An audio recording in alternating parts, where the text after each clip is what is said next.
Dahoodpostman, city, hood, click. Let's go. Flow on this one, I'ma have to let it go on this one. Hood postman, I'ma lock the door on this one. Putting in that labor and it's so intensive.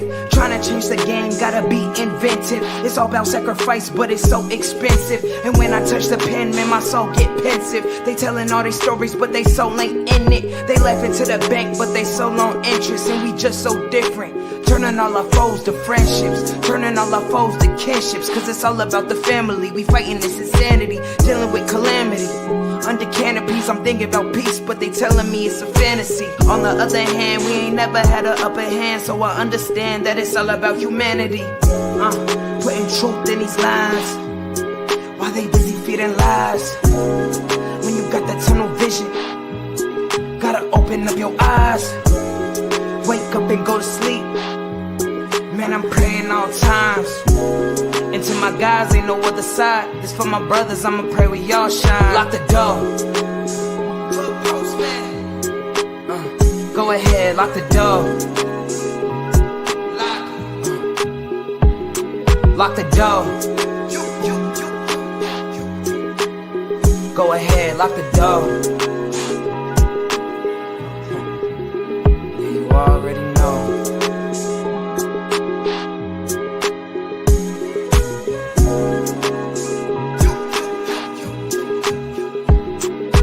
Depending on the lessons, some people eat, some people learn. But the game is going to send you big. Lock the door. Lock the door. The game is going to send you a bill. Shout out to the Mailroom Nation, the Mailroom Goons. I am Professor Melly Mill, the Hood Postman. Be sure to click that notification bell, like, subscribe, and share. Drop a comment down below so when the dope content hit, feel like the person in 15. Welcome to the mailroom. When you come in, take a look at your mind, examine what's in your heart. Go anywhere in the world to get a couple of lies. You come out here to get the truth. It's not a glorification or the glamorization. It's always the education. Get on the bus and let the Bamm take you to school. We in the house, man. What's good with the Bamm? Hey, what's up, man? I want to just say happy heavenly happy heavenly birthday to my mama, man. Their birthday. Man, happy birthday to Mrs. Hedgeman, man. A wonderful woman, amazing, incredible woman for raising such amazing man like the Bamm, man. She is, man. Thank you, man. Thanks, Melly Mill. Man, Hey, man, I'm pretty sure everybody knows some Raymond watching documentary out there. It's about time it finally happened. I ain't saw it yet. Hope not see it. Hope I can see me and Melly Mill can be sitting next together when we see it. It was long overdue. It was long overdue, man. Man, I wanted to talk about Raymond a little bit today, man, because you know me, because I never personally met Raymond. I knew about him. I know about his walk, his whereabouts, his street cred. I know all that, but never personally met him.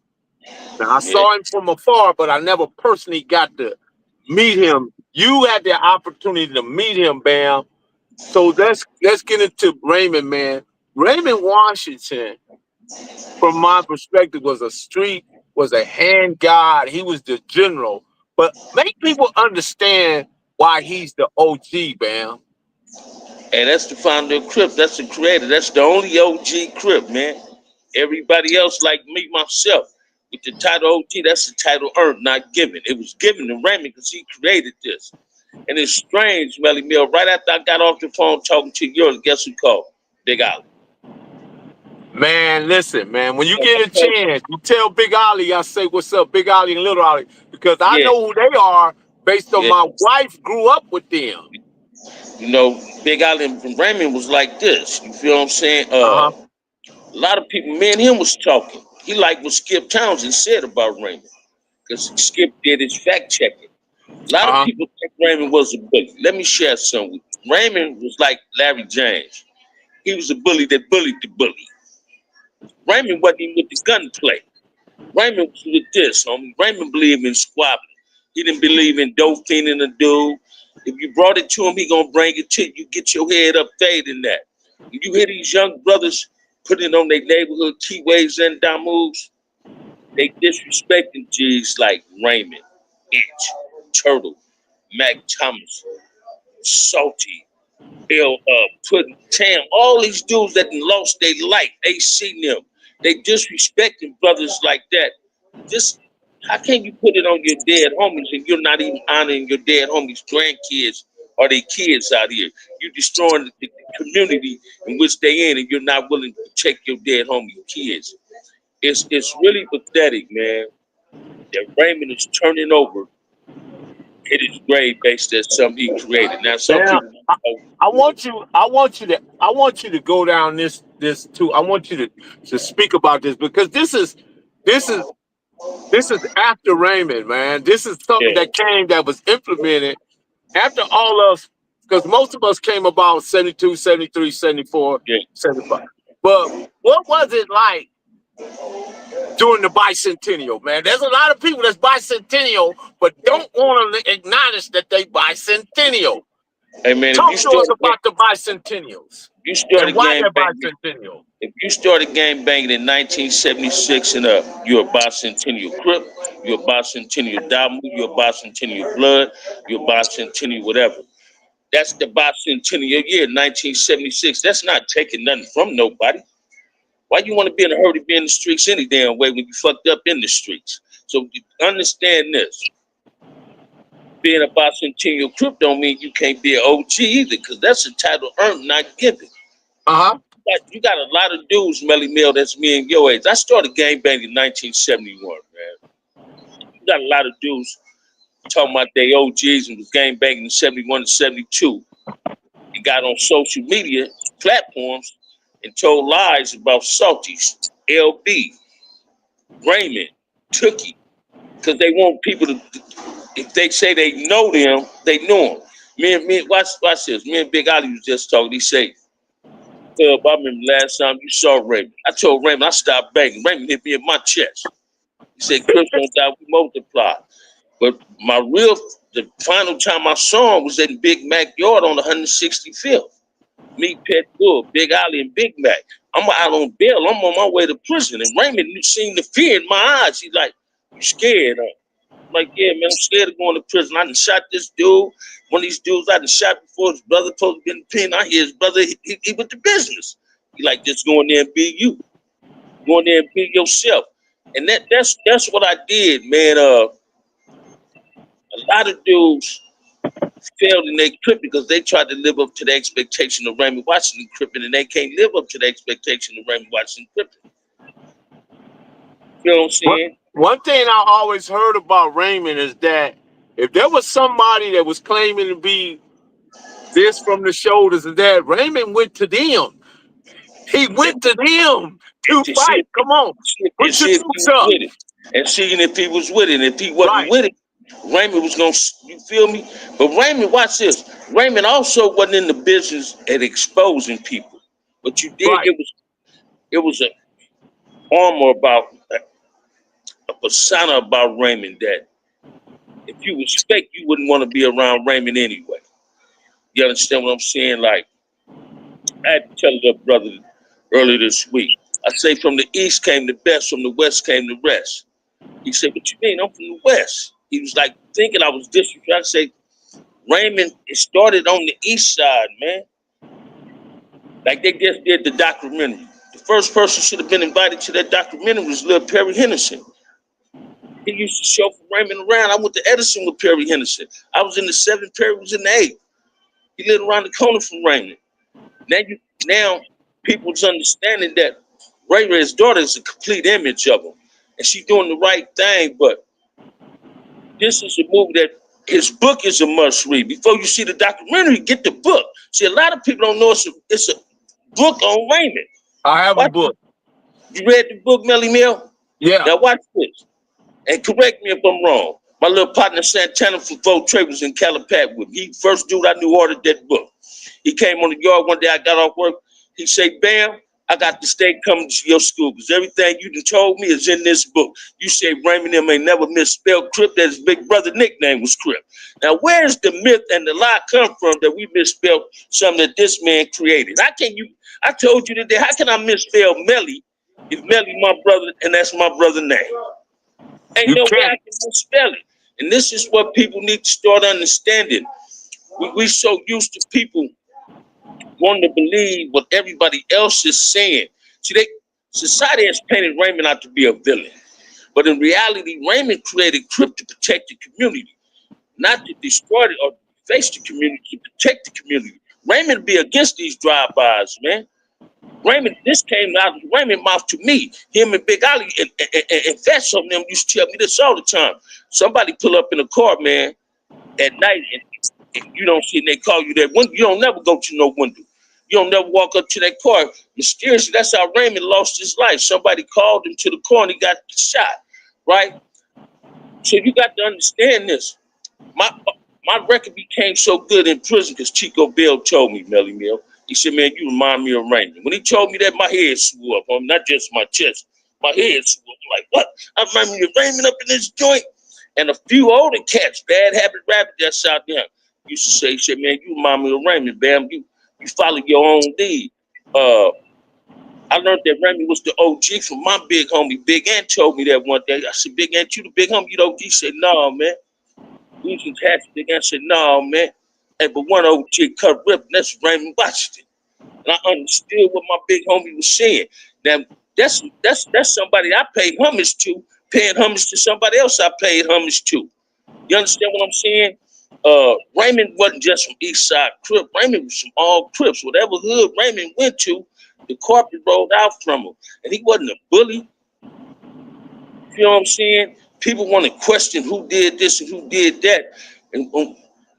But it ain't a solution towards any of our problems in the community. If Raymond was still living, man, Crip would have some form of structure. I don't care what nobody say. Shout out to everybody in the chat, RDL, Marlon Williams, Postmaster General Monique, and everybody else. Let me name a few people, Bamm, right quick. Henry, what's going on with you, Henry? Glad to see you in there.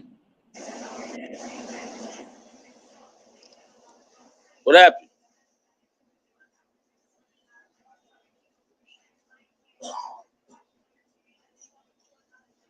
And I lost everybody that's in the chat.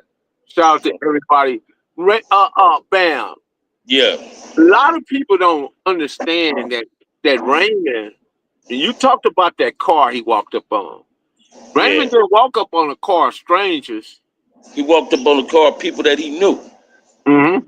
You understand what I'm saying? And it's hard for us, JC was at, it's hard for us to talk about it because it's really it's never been solved, right? It's still an open wound, and don't nobody want to throw salt on that wound, right? Right. I not to talk about it, but sometimes you got to give some form of enlightenment on some. Watch this, man. I don't want nobody to take this the wrong way. It's only one founder of Crip. That's Raymond Lee Washington. It's only one face of Crip. That's Stanley Tookie Williams. Tookie became the face of Crip because Tookie caught a death penalty case and he started writing children's books. If Tookie would have just went to death row and wouldn't have never wrote no books, he would have not became the face of Crips. If he wouldn't have got nominated for a Nobel Peace Prize, he wouldn't have never became the face of the Crips. This new era, we got a different face of the Crips. They ain't Crips. They black on black killers, right? They're serial killers. In a real way. I heard, watch this, not changing the subject. I was watching TikTok earlier today. I heard the brother B. Braves got on there and said, yeah, the little blood dude that got the pimp case on the minor, if they was to come around him, he'd get on him. I'm going to take my glasses on this one. He said that with pride. But what about the gang members that got murders on minors? What about the gang members that got killings on kids? Do they got to see you? See, this is double standards there. Don't tell me you're gonna beat somebody up because they pimping a 16-year-old girl or 14-year-old girl, but your homeboy can come to prison for killing a 10-year-old child, and you don't want to be getting on him. So I'm not impressed with that, right? And this is what accountability. We all need to stand up and be held accountable for what's going on as gang members. Gang members today, it's not watered down. It's drip down. It got too much, like Blue said, it's too much drip in it, right? These dudes don't honor their founders. They're not paying homage to what Raymond and others have created. 99% of them couldn't even be Crips because in the 70s, you couldn't just walk up and say you was a Crip. You just couldn't get on the internet and say you was a Crip. You had to go through something to be a Crip. If you didn't go through nothing, you wasn't a Crip. In a real way, you had to walk through that line, man. And I ran through that with pride.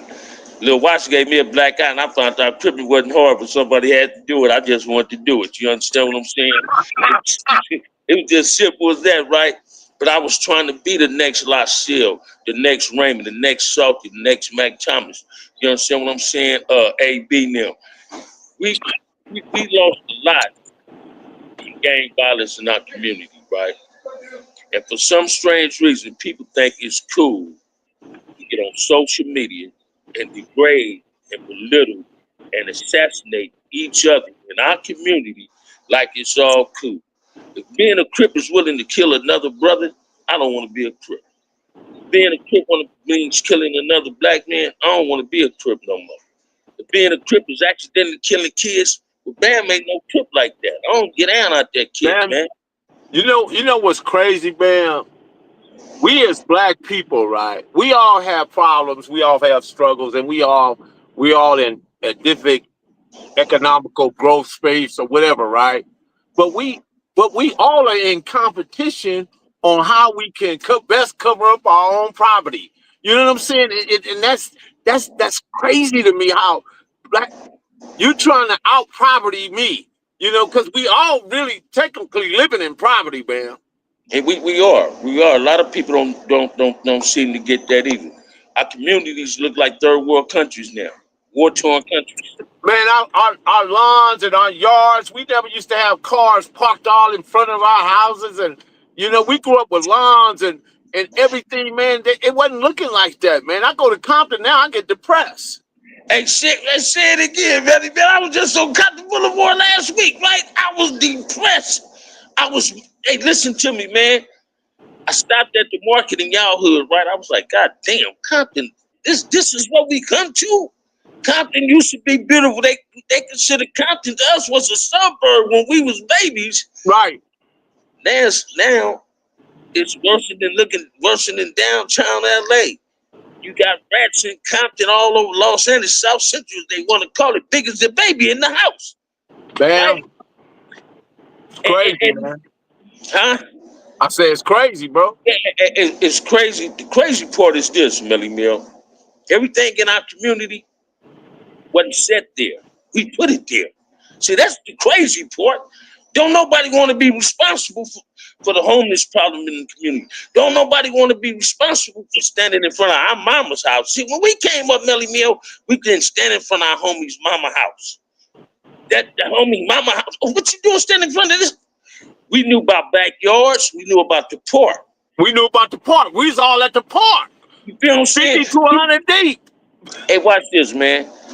25% of the dudes that's claiming neighborhoods, Keyway, Damus, Parus, 25% of them ain't even lived in their neighborhood. They never lived in their neighborhood. They just infatuated with being over there. These dudes are cosplaying, man. They cosplaying. They're not really who they say they are, bro. And you can tell that now. You know what, man? It ain't being a gang member that they're infatuated with. I'm gonna keep it 100. They're infatuated with telling on each other, because telling is outweighing gang shit. You understand what I'm saying? They're infatuated with the Charleston White for not philosophy of what gang is and what we ain't. Right? Let me share something with you, man. A black woman, a Hispanic woman in our community. I was just talking to one of my essay partners. I say, man, all this racial tension between black and brown, not when we grew up, Melly Mel, it wasn't that. It wasn't none of that. It wasn't none of that, Melly Mel. We got along. Right. We got along. I told him, I said, man, I can count on one hand on how many essays went to Centennial with me in the Willowbrook. He said, huh? I said, yeah, he was surprised. I said, now, I don't know what the dudes from Largo, what school they went to. I know they didn't go to Centennial. I said, but I grew up with Hispanics. And I said, I grew up with Mio lit on the first, right? I said, I'm going to show you how prison fucked me up. I said, I got out of prison. I wouldn't even talk to Mio. That fucked me up. Prison that fucked me up thinking Mio had became my enemy when Mio was my motherfucking homeboy. He was just from CV3. Pokey and Johnny and them. And when I let that, and when I found that out, Understood that. Now I'm on that philosophy of life that I want to fulfill Raymond's goal and dream, man, of protecting the kids in our community and protecting our community. The only person who can protect our community, only person at our mercy is ourselves. The only person that can put a cape on and save our community from this destruction, all this negative shit, is us. We got to put the cape on and say it's time to save each other. My show is for those that want peace. My show is for those that want to be empowerment, who want to get off their ass and stop being afraid of who you are. To your Man, worst would it be no, fair to say that the bicentennial year is what changed the rules? no, I take that, but nah. Want me to tell you Okay. why? Kirk bicentennial. Big Pete was bicentennial. Junebug, Go-Head, Mm-hmm. Joko them. Mm-hmm. Them other homies, they bicentennials. They started banging like in 76, 77. You Uh-huh. understand what I'm saying? No, so that's an era that had us in them. Them was our BGs. Them was our OBGs. Uh-huh. Right? But now,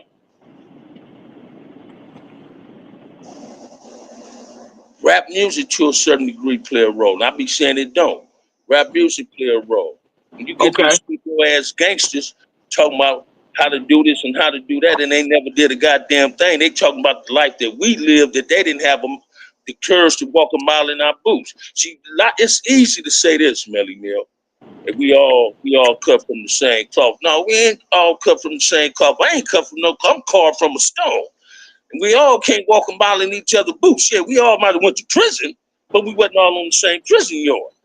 Yeah, we all might have shot a gun, but we all didn't kill. You understand what I'm saying? And this is what people need to understand. Game banking came with responsibilities. And in our era, Melly Mill, it was responsibilities with game banking. And if you if you didn't fulfill your responsibilities or your obligations, you got dealt with. Some was verbal slashing, and by that I mean this. If me and you snatched the wrong person, we got dealt with. If we shot at the wrong person, we got dealt with. We didn't have to worry about the enemy. We had to worry about our own homies. Because it was integrities with this. We had principles. It was morals and principles with this. Hey man, how can you tell me you love your mama if you're willing to shoot my mama? How can you tell me you love your sister if you're willing to shoot my sister? If you don't love your mama and you shoot my mama, what the fuck you think I'm gonna do? You don't think I'm gonna Bam. try to shoot your mama? That's crazy, Bam. I ain't gonna say, Bam, I ain't gonna go as far as to say gang bangers need to put the guns down, but they need to point them in another direction. I Hey, know that watch much. this the cold part. The direction they point them in when they see them people, they throw the guns and hide them. Ain't that crazy? So I'd rather get caught with it than without it, right? And these just watch this. Every hood done lost somebody by the police gun. I ain't advocating no violence at the police, but every hood done lost somebody to the police. Some form of police brutality. Every hood didn't experience that. You understand what I'm saying? Let me share something with you, man. We got enemies is the ones opening up these nonprofit programs. When are we gonna start establishing these nonprofit programs to help us in our community? Instead of allowing the enemy to come in like they doing something for us when they really doing it for a tax write-off. They try to make their conscience feel good. See, a lot of these brothers need to put down them urban books What's up, and pick Bobby up some Dog? black literature. Same with the But young Bam, Hispanic gang members. Bam, Stop a beating lot up of these novices. nonprofits are doing the same thing that the church do. They collect money and don't do nothing. Say it again, man. Hey, man, I went to a church that I was baptized in, right? I asked this preacher, let me have a gang summit. Let me just talk to kids, not gang members, to kids. This man said, man, I need to check the security out. I am the security. Because I'm finna invite people like you, Melly Mel, there. Gangster there, Kev Mack. I'm finna invite people I know ain't gonna allow bullshit to come to this type of atmosphere. Some preachers is pimping the community just as worse as a pimp.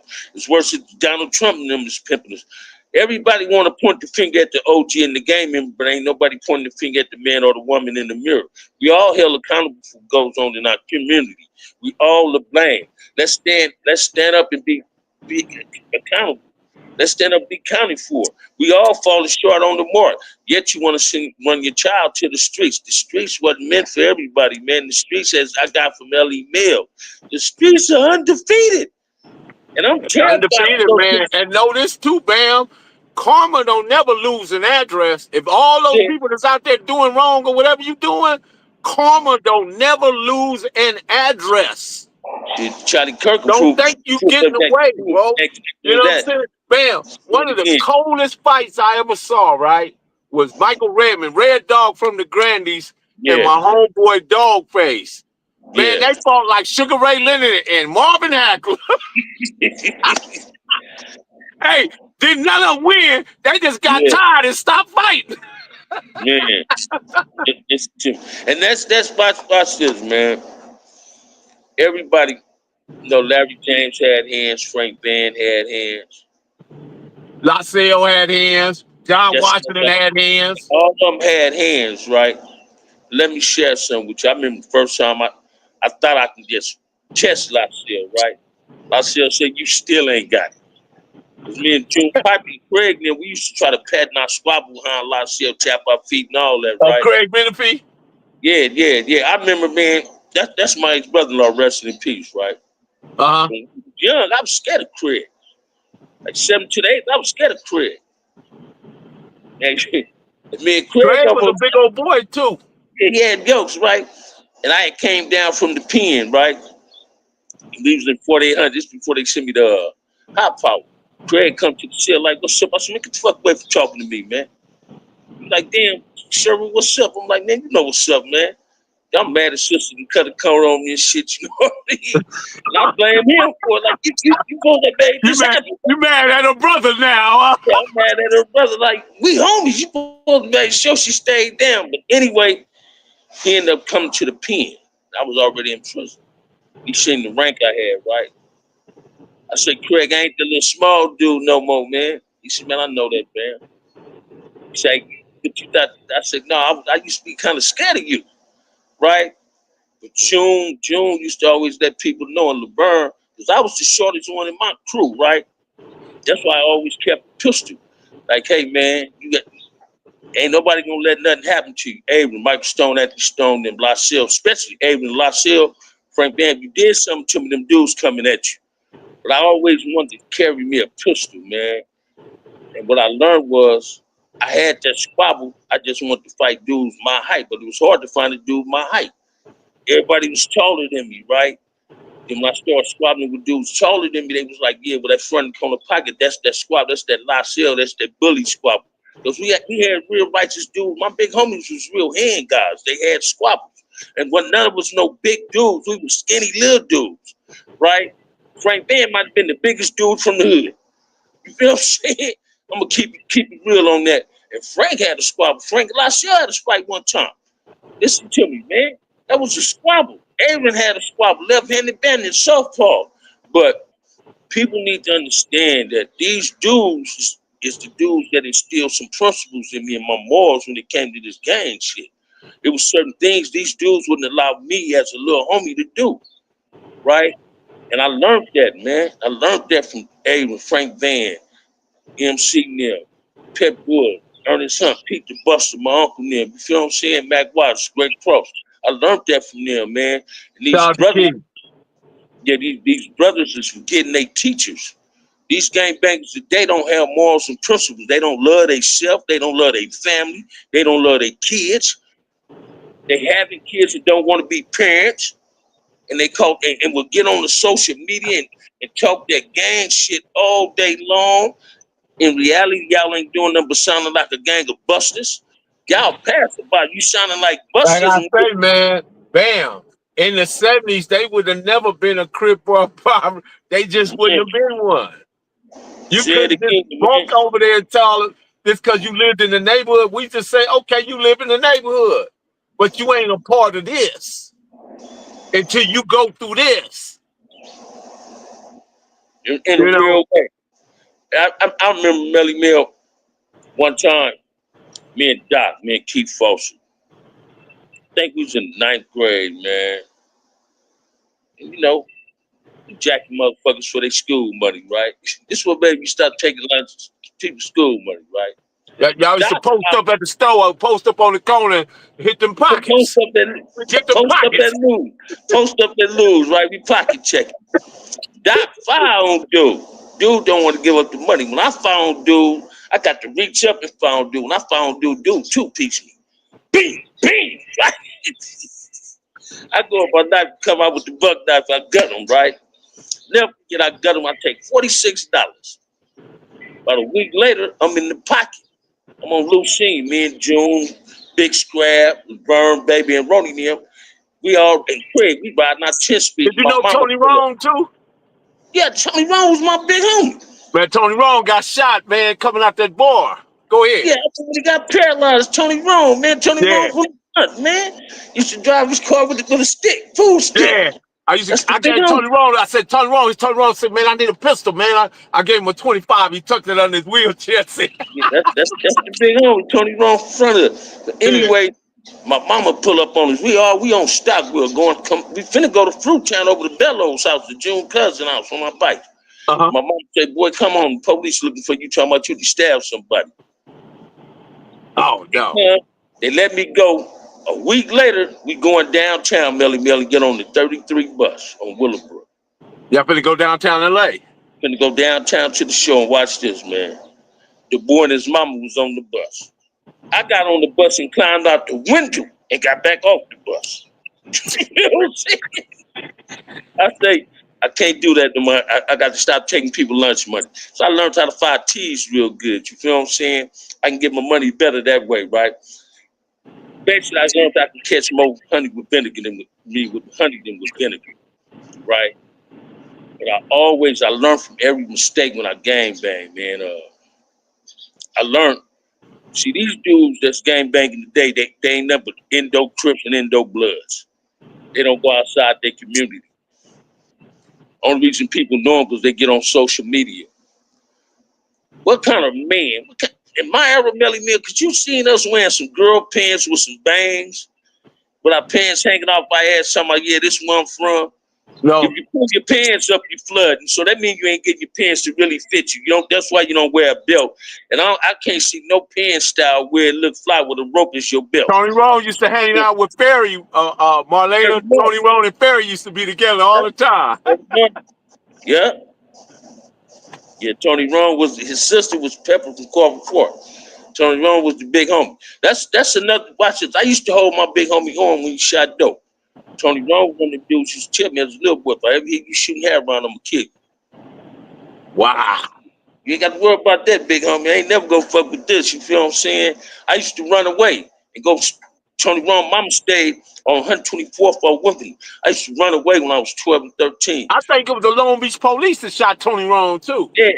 And Tony Rome used to take me back home. He said, man, come on, ride with me. I'm thinking he could let me hang out with him, go hit some licks, steal and shit. Tony Rome take my ass right back on Slater to my mama and make me get out.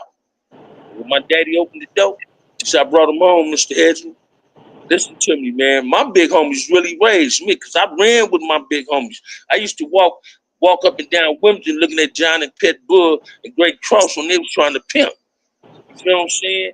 I used to look at my big homies get down. I walked from my hood to Nutty Block, my Keely Welch, Fat Show, Big Mac, Big Ollie and them. I became a lowrider fanatic because of Lil Ollie. Lil Ollie still my idol. I still look up to my big cousin. You understand what I'm saying? Them dudes over there, Ant and them really raised me. Shumon them raised me. Salty them raised me. I ain't one of these Crip dudes that shout Raymond them name. I knew Raymond and Salty and Mac Thomas and them. Them dudes DP'd me. I got verbal chest tie. If I gave my mama problems, Melly Mill, my brother wasn't nothing but a year older than me, my big brother. My mama called him Big Ollie and Lil Ollie, her oldest nephew. Then when I get to Nutty Block, I may think I'm going over there to hit some 8-ball. I'm finna go over there and get chest ties, man. You know what I'm saying? If I walk all the way down Wilmington, I get to Caldwell, the first street I'm gonna hit is Whitemore. Now I got to hide from Alvin and Mike T. Because Big Ollie and them, they told him, man, Hub managed ass and went big, man, tripping at the house. So they told me, man, if you don't know how to respect your parents, you can't hang with us. It's time for you to go home. Me, little Big Woody, and Lil Ant. When I spent the night over there, me, Lil Ant, and Big Woody ran together. Reg, right? Killer Reg. All us ran together. Game Uncle, Brent Taylor, rest in peace. Hey, them dudes used to send us home. Big Ant and them lived around the corner from Big Alley and them, and Bridge and them. They used to send us home at a certain time. We couldn't be at Talk the to Big corner Mitch. all night.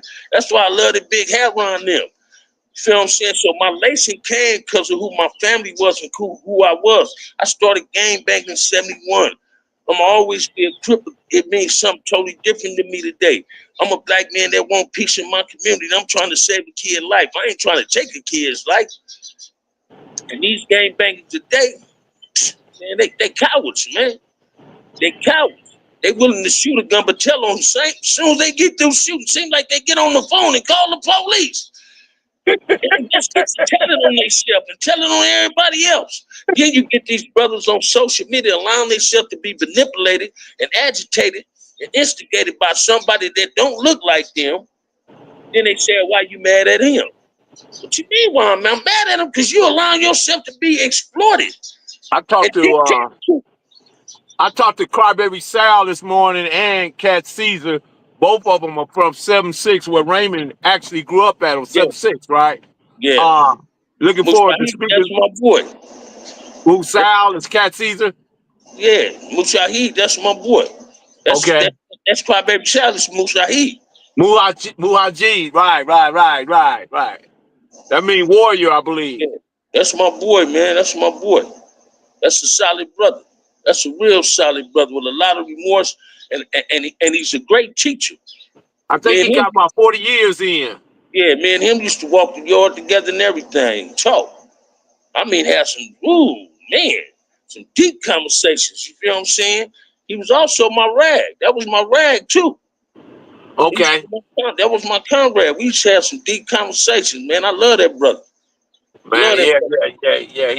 He trying to get his feet up on him and everything, and man, hopefully we can help him out, get him with the right people. I sent Yeah. a couple of people his way, but anyway, yeah. So man, it's weird though, Bam, how some people who never had even never even met Raymond or even knew who he was, is treating him now like he their personal property or something, man. Like they like he a toy or something that you Hey, can't play with him because I got him. You know what I mean? It's just that's I the don't know, dude. man. Hey, I watch don't this. get that. Some of the brothers that's doing that, they trying to get some fake ass validation about they cripping, they Crip career, right? And trust and believe me, Raymond down there looking from heaven like this with one eye closed doing this. What the fuck you think you doing? You creating more drama instead of helping the problem or trying to make me look good. Stop trying to be more than you are, man. Ain't nothing wrong with saying you up under Raymond. But don't try to put yourself on the same pedestal as the big homie. Watch this, man. I ain't into exposing people, but it's people that claim to be OG Crips. You can't be no OG Crip. That's the title earned. You ain't Raymond. Raymond only OG Crip, right? Listen to me, Melly Mill. I know dudes that got on platforms and claim 2 and 3 different hoods, right? They ain't gonna admit to that. Raymond wouldn't have fucked with you if you claimed 2 or 3 different hoods. I know Nah, that we for didn't a fact. receive no invite, Marlena. You feel me? Uh-huh. Yeah, but I got a Ray. I even got to kill Mac see if what type of way I can be. I want to see that. Big Ollie Uh-huh. want to see. I told Big Ollie, I said, me and Melly Mill just talk. So if me and Melly Mill can be able to see it, he want to be right there with it. You feel what I'm saying? He thinking I can get it sent to me, right? I felt Joe, we should have been there. I don't know how the invitations came by. I remember when you first hooked me up with Ray, right? I wanted to be a part of the documentary. But hey, man, I guess I didn't know the right people. Melly Mill didn't know the right people. I guess, right? But hey, man, I got a story or two on Raymond. My story is about Yeah, Raymond. I remember. Tell us that what happened in the county jail, Bam. That's a great Oh, story. hey, watch this. When I first went to the county, 1978, I was in the cell with a dude named Mark, folk Trey. Big old swole dude. He came down from the pen. And we stole this Mexican dude that lived next door to us, Candy. We going Big Havron cell with Big Havron at court. So we playing spades in his cell with a celly named Eastside, the old businessman dude. I'm eating the candy. Dude Mark like trying to punk me out the candy. And he kicked me while we laying on the floor in the cell. I jumped up and fired on him. We got the squabbling, give me a black eye, stop squabbling, right?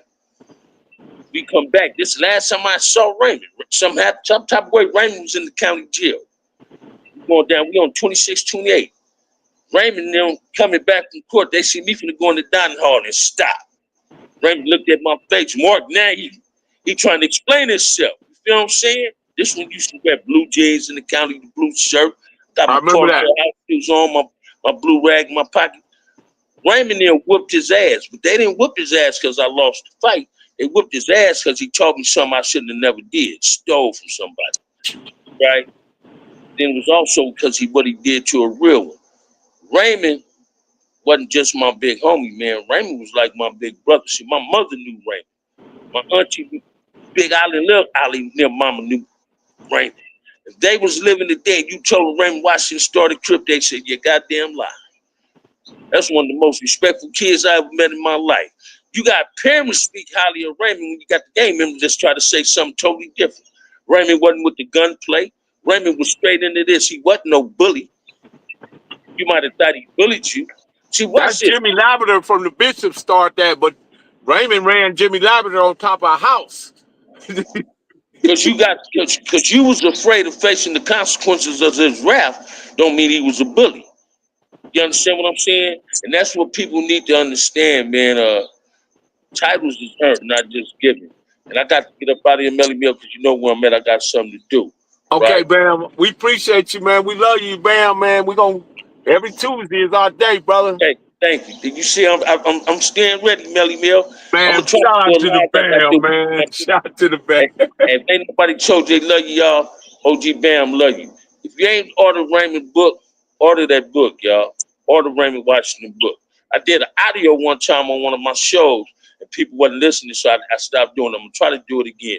On that note, peace, OG, love you. Peace. One thing about it, guys,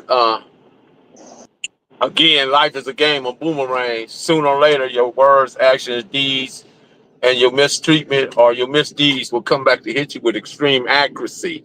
Karma never loses an address. You got to understand how important it is to fully understand that. There's a lot of things that occurred during the 70s that because of people that was moved out of the equation that was in leadership position and they was taking on other people assume leadership that probably didn't have the mentality or the understanding to be in those positions, but sometimes people think because somebody can fight good that they should be. No, that don't make you a leader. It's thinkers, people that understand, people that know how to get things done, people that know how to move an army in a split second to somewhere and they get the job done. During the 70s, nobody ever did a drive-by without the neighborhood being informed. Not that they would tell them what they did or anything, but they wouldn't leave their homies out on the block. If they, and I'm not going to even call it because they wouldn't even call drive-bys, but it was just sometimes people had pistol play or whatever, and you wouldn't do it and then come back and not tell your homeboys because then that left them vulnerable for anybody to come back and do the same thing to them. That stuff just didn't happen, and nobody was a part of the movement if you didn't go through certain situations, man. You just couldn't walk up and say, I'm from such and such, or just claim it because you felt like that's what you needed to do. It's not that, man. You can't do that. But now, due to the internet, as Monique Hill would say, they jaw banging out there, doing a whole lot of jaw banging. So that's what we got, guys. We're dealing with people that's just on the internet, keyboard gangsters doing a bunch of jaw banging. And they're not going to throw rice at a wedding. They're just not. Like I say, some of the best fights I ever seen was like the Marvin Hagler, Thomas Hearns, and Sugar Ray Leonard, Roberto Duran type of fights. I mean, these dudes, man, can fight. And you would just sit there and just take it all in and be like, man, The boomerang effect, Charlie Kirk. Yeah. Yeah, I heard somebody say some crazy. He said, man, he wanted to thank Charlie Kirk for stopping the bullet that could have possibly hit a real human being. That's what he said. I said, wow. That's interesting. But anyway, moving right along, guys. We appreciate you. Once again, we had a great time in the mailroom with the Mailroom Nation. You guys been wonderful and amazing, and let's continue to build. I'm gonna get the guy, the Hocus guy out of New York. They want to talk about dropping the flag. So maybe we get him on over here on my, because we did it. Me and him and Malik had a deep discussion about it.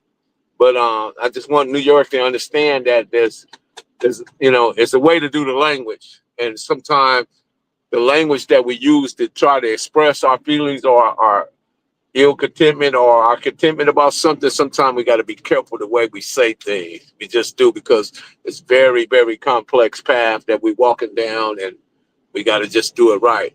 But once again, guys, I am Professor Melly Mel, the Hood Postman, and don't mind me just watching church moving. But go ahead and lock that door. We out. Close the door, Marlon. Lock the door, Marlena, Monique, RDL, man. Lock the door. Cali finest, baby. Proof of grind all the time. Music money. Got a dollar sign. Hub City. I'm a street nigga. Streets fuck with me. I'ma keep pushing products till the fans get me. It's guap off top. Diamond Cartier. That nigga wall won't give a broke bitch the time of day. They see me climbing. They see me shining. That's hard work. Proof of grinding. New money got me tipping in that 550. I leave bad man and I'm so pretty. I got that tech with me. That's my hater sprayer. Go big, grind now, nigga, play later. What can I say? I'm addicted to this paper stacking, and I don't talk about it. I just make it happen. Word on the block is that the shit go. Reach for the low. Lock the door, because we are gone.